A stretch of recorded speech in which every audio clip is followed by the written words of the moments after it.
Imagine a gloomy corridor winding through the very heart of the magnificent imperial palace. It was January of 41st AD. The emperor, brimming with self-assurance, strode down the corridor, accompanied by a small escort. He was convinced of his inviolability, feeling almost like a deity. However, he had no inkling that in mere moments, the fury of those who had sworn him loyalty and protection would descend upon him. This moment would become a turning point in history, the downfall of Gaius Julius Caesar Augustus Germanicus, a man who entered the annals of history under the name Caligula. How did it come to pass that this young heir, once adored by the people and a direct descendant of Germanicus, transformed into Rome's most cruel, hated, and ultimately betrayed emperor?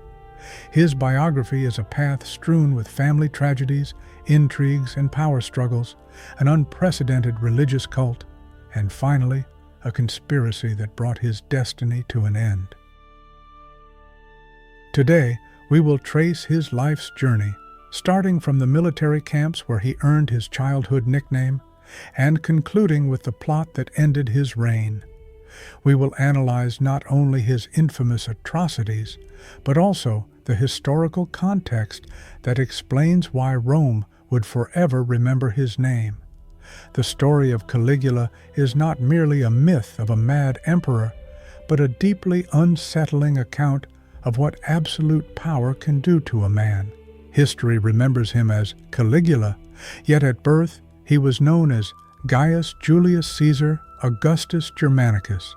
Born on 31st August 12th AD in the picturesque coastal town of Antium, he was the son of Germanicus, a celebrated and beloved Roman general, and Agrippina the Elder, granddaughter of Emperor Augustus himself. Far from the pomp of the palace, Gaius's early years were spent in military camps alongside his father. The legionaries adored him, seeing him not just as their commander's son, but as a kind of good luck charm. The boy was dressed in miniature armor and tiny military sandals, lovingly made to measure. It was then that the soldiers affectionately nicknamed him Caligula, meaning little boots. This moniker, initially expressing only paternal tenderness, became permanently attached to him in history. Gaius himself later grew to despise it, but it was a fateful sign that determined his tragic destiny. In those years, surrounded by an atmosphere of discipline, loyalty, and the thunder of military drums, young Caligula absorbed the spirit of Rome. To many, he remained merely a child with a funny nickname, but for history, he was already the future emperor whose name posterity would associate with madness, power, and tragedy. In the tragic life story of Gaius Julius Caesar Augustus Germanicus, better known as Caligula, one of the first blows of fate was the untimely death of his father, Germanicus, which left a deep mark on the young heir's soul. When Caligula was barely 7 years old, Germanicus, a celebrated general and potential successor to the imperial throne, succumbed to a mysterious illness during a military campaign in the east. A high fever, agonizing convulsions, and inexplicable weakness ended his life in Antioch in 19 AD, plunging the Roman Empire into deep mourning. For young Gaius, this tragedy marked the beginning of a series of losses that would forever alter his fate. The circumstances of Germanicus's death gave rise to many suspicions and rumors. Many believed he had been poisoned on the orders of Emperor Tiberius, who, consumed by envy of Germanicus's popularity and fears for his own power, resorted to such a monstrous act. Despite the lack of direct evidence, these rumors quickly spread throughout Rome, deeply embedding themselves in the mind of Agrippina the Elder, Caligula's mother.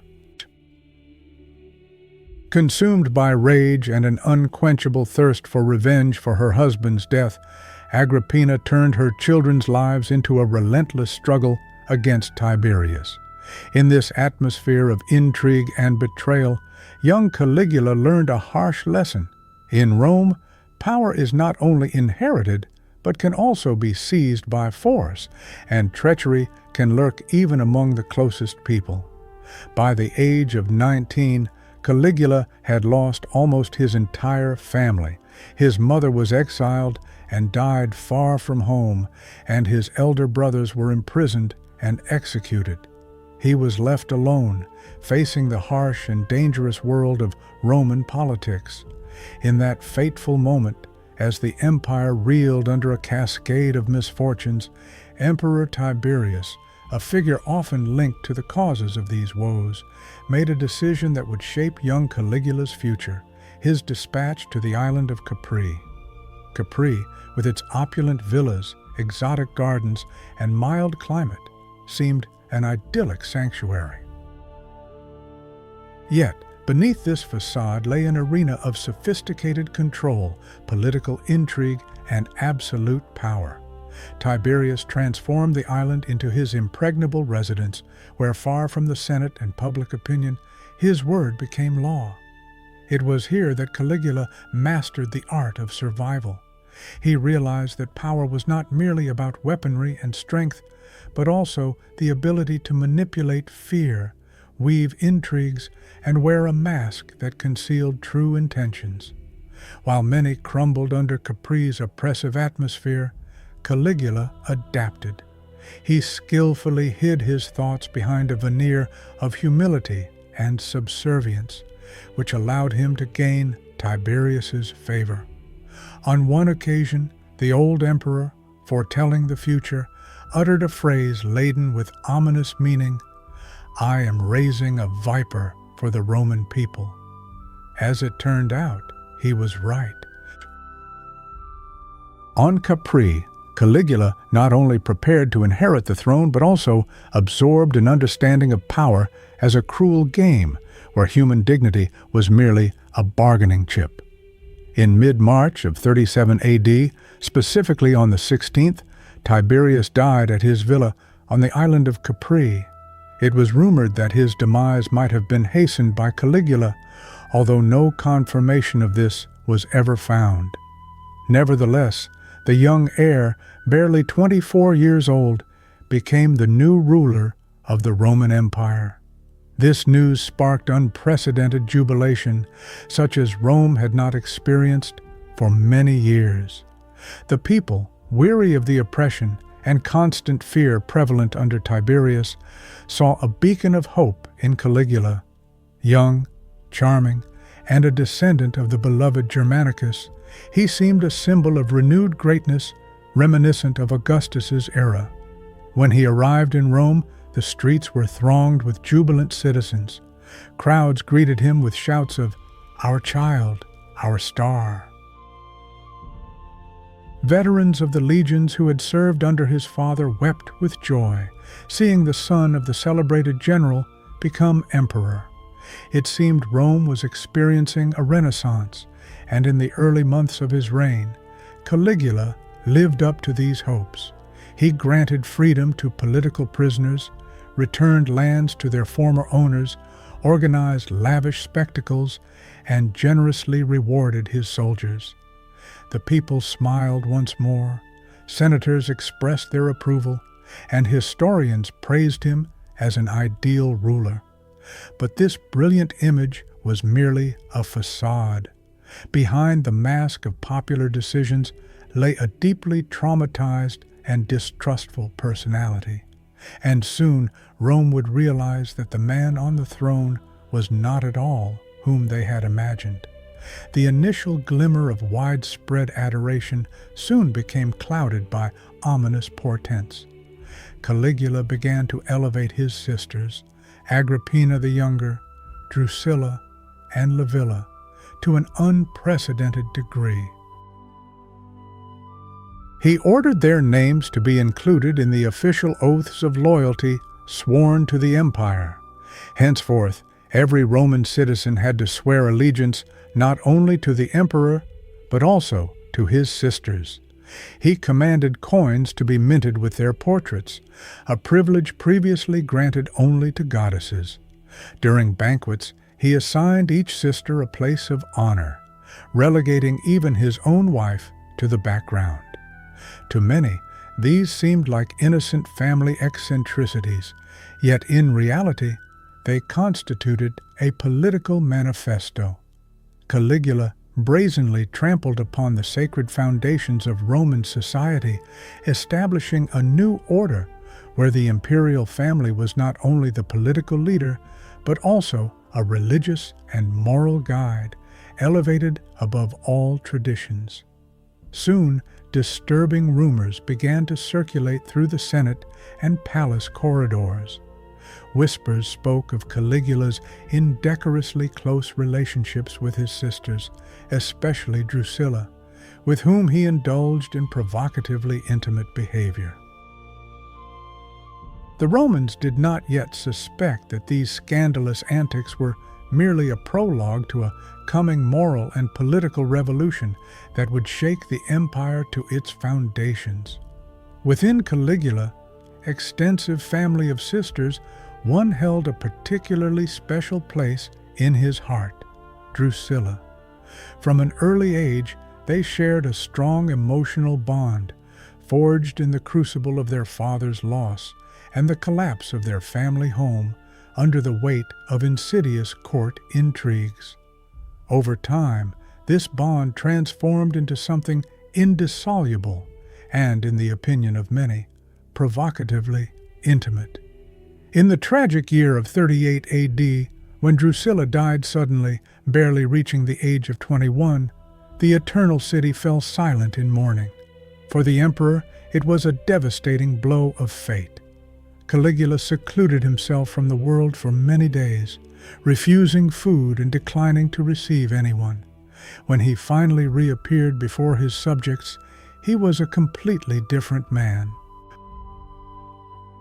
In an act unprecedented in Roman history, he declared Drusilla a living goddess, naming her Diva Drusilla Panthea. He ordered temples to be erected in her honor, a priesthood to be established, and lavish public ceremonies to be held, rivaling in grandeur the festivities for the traditional gods of the Roman pantheon. For the first time, a woman who was not an empress was granted divine status, not by the will of the Senate, but by the emperor's sole decree.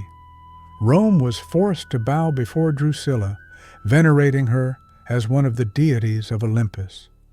Drusilla's tragic demise revealed not only political consequences, but something far deeper within Caligula's psyche.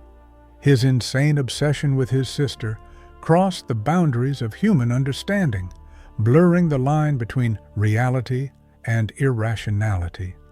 For many observers, this became a turning point, where the distinction between mortal and divine dissolved in the young emperor's mind. After Drusilla's death, irreversible changes occurred in Caligula's personality. He no longer perceived himself as an ordinary man subject to grief, but came to believe in his own godlike nature.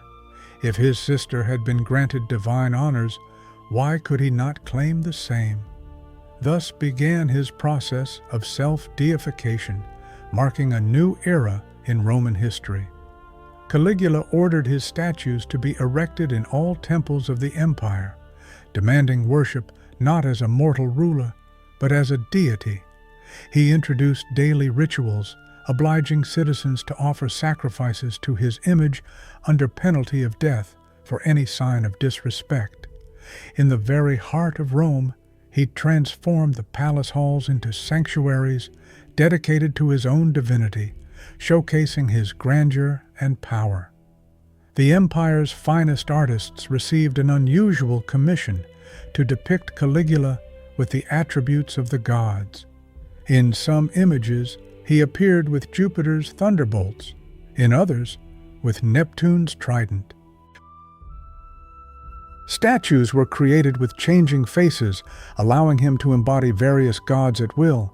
However, the main danger lay not in the extravagance, but in the logic of his madness.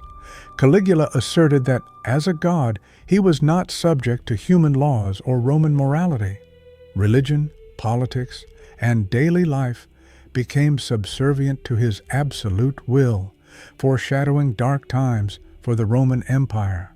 Power had gone to Caligula's head, and Rome began to realize that the emperor, once hailed as a liberator, had now elevated himself to divine status, tolerating no dissent.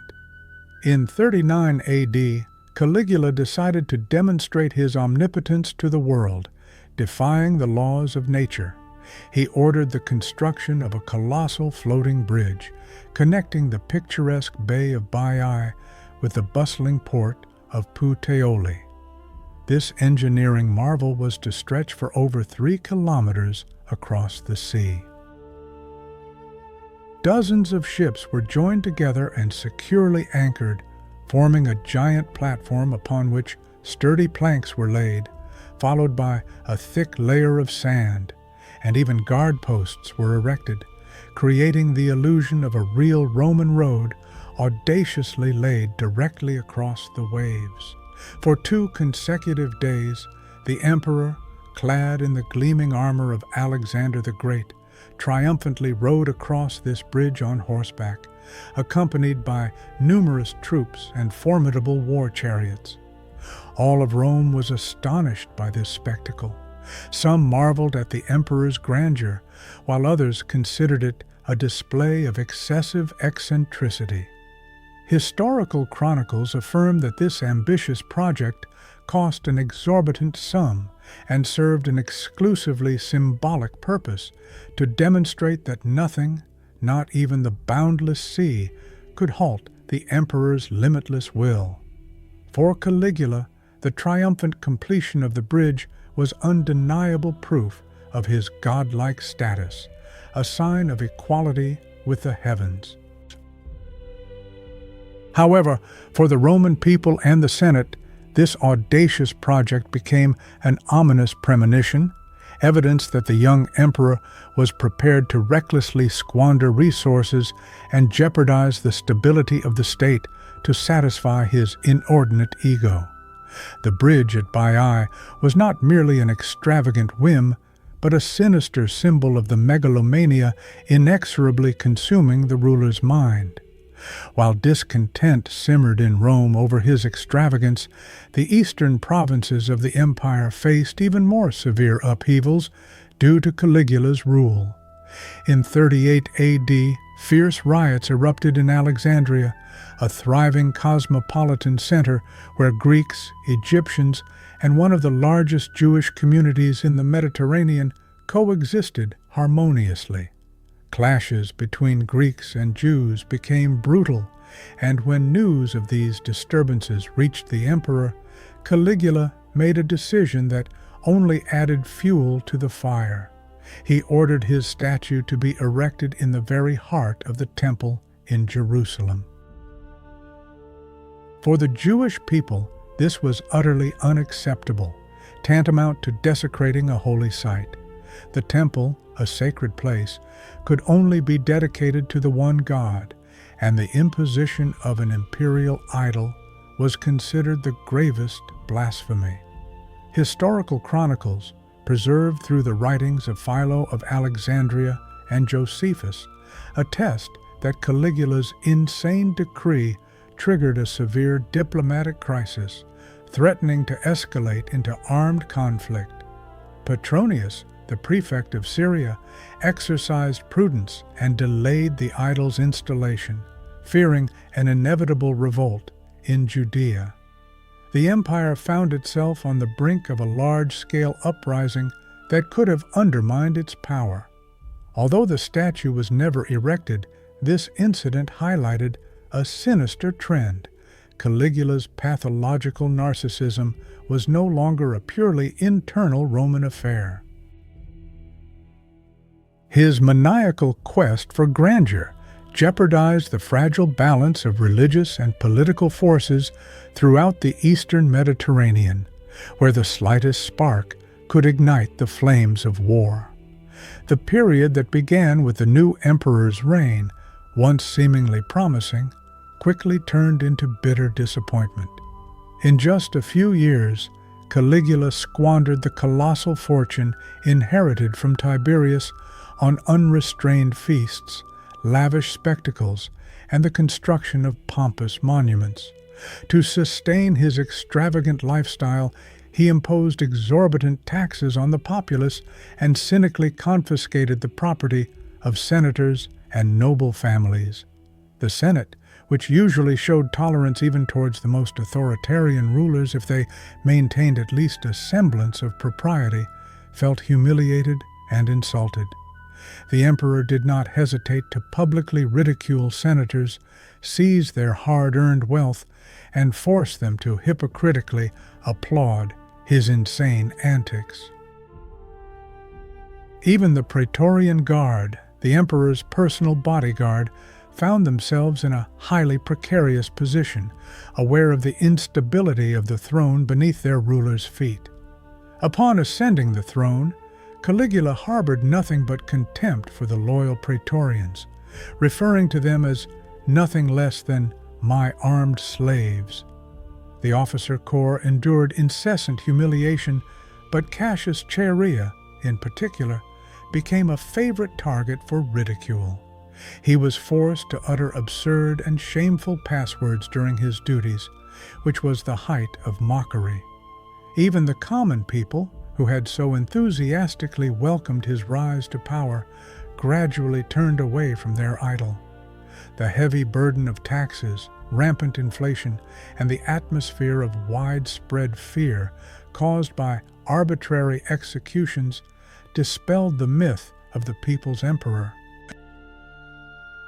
Increasingly strange and disturbing rumors began to circulate in society. Whispers spoke of his intention to move the empire's capital to distant Alexandria, and even of his desire to appoint his beloved horse, Incitatus, as consul. These rumors, regardless of their veracity, only confirmed one simple truth in the minds of Romans: Caligula had crossed the line into madness and tyranny.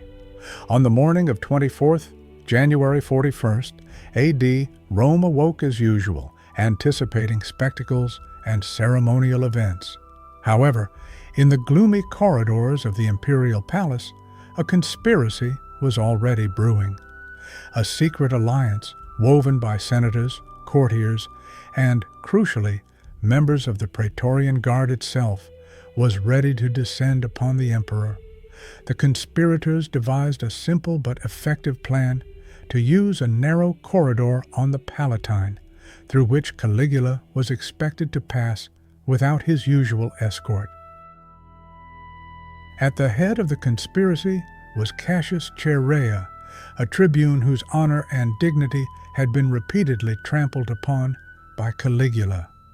When the young emperor entered the fateful corridor, perhaps a thought of another theatrical production, meticulously staged for his amusement, flickered in his mind. However, moments later, the cold glint of steel illuminated the space, foreshadowing a tragic end. The first sword blow, like lightning, pierced his body, followed by a relentless series of attacks. Caligula, the ruler whose self-esteem had elevated him to the heavens, making him believe in his own divine origin, was brutally murdered, receiving over 30 stab wounds right on the floor of his luxurious palace. The tragedy spared not his family. Shortly after the emperor's death, his wife Caesonia and young daughter fell victim to the conspiracy intended to eradicate any possibility of succession to the throne. The living deity, who demanded absolute reverence and adoration from his subjects, met his end as a mere mortal, drowning in blood and surrounded by the betrayal of those who had so recently sworn him allegiance. On that dark day, the Roman Empire not only rid itself of its ruler, but also shattered a myth that had divided society into two irreconcilable camps. For some, Caligula's death was an act of long-awaited retribution, a symbol of justice restored, while for others, especially among the common people who had enjoyed the generous gifts and thrilling spectacles organized by the emperor, it was an irreparable loss that plunged them into deep sorrow. Thus fell Caligula, amidst the joyful shouts of the liberated and the bitter tears of those who remained loyal to him until the very end. Caligula entered the annals of history as an emperor obsessed with the idea of his own deification, yet he met the death of an ordinary man, stripped of any divine protection. For some, he became the embodiment of corrupt and boundless power, while for others, he was a victim of malicious propaganda orchestrated by his enemies, who sought to portray him as a bloodthirsty monster. The truth, perhaps, lies somewhere in the middle, a young man whose life was marred by tragic events, upon gaining control of the most powerful imperial authority in the world, mistakenly interpreted his personal suffering as a sign of greatness and his boundless ambition as divine revelation. His story serves as an enduring cautionary tale, demonstrating that when power is concentrated in a single individual without any checks and balances, gods may well be born, but they can just as swiftly be overthrown and consigned to oblivion. In conclusion, the question remains, was Caligula truly a madman who lost control, or was he a victim of slander and intrigue which transformed him into a villain in the eyes of posterity?